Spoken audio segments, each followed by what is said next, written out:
সভাতে কার্তিক মহারাজ গিয়ে বলছে যে হিন্দু মহিলারা লক্ষণ রেখা মানেন না, তার জন্য ধর্ষণ হয়। দেখুন, এসব কোথাকার মহারাজ ফরাজের কথা বলেন না তো। সমাজের 12টা বাজে গেরুয়া পোশাক পরে এরা রাজনীতি করছে। আগে গেরুয়া পোশাক খুলে তারপর রাজনীতি কর। সোজা কথা আমার কাছে, গেরুয়া পোশাক খুলে রাজনীতি করুন। গেরুয়া পোশাক পরে রাজনীতি করতে যাবেন না। গেরুয়া পোশাকের অপমান করা হয়। গেরুয়া পোশাক ত্যাগের পোশাক, তিতিক্ষার পোশাক। গেরুয়া পোশাক সমতার পোশাক, মৈত্রীর পোশাক, সম্প্রীতির পোশাক। রাজনীতি করতে সব ছেড়ে রাজনীতি করুন। আপনাদের মতো লোকদের জন্য যে বিষাক্ত বাতাবরণ তৈরি হচ্ছে বাংলায়, তার জন্য বাংলা ভুগছে, মুর্শিদাবাদ ভুগছে। যারা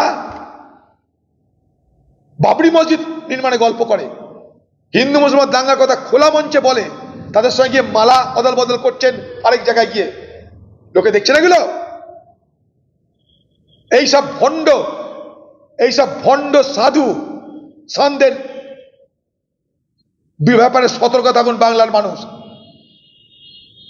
আমরা মৌলবাদের বিরুদ্ধে, সে মুসলমান মৌলবাদ হোক, হিন্দু মৌলবাদ হোক, মৌলবাদ কখনো মানবতার পক্ষে থাকে না। মৌলবাদ হিংসার কথা বলে, মৌলবাদ বিভাজনের কথা বলে। তার রং আলাদা হতে পারে, সেই রং সবুজ হতে পারে, সেই রং গেরুয়া হতে পারে, কিন্তু মৌলবাদ মৌলবাদ।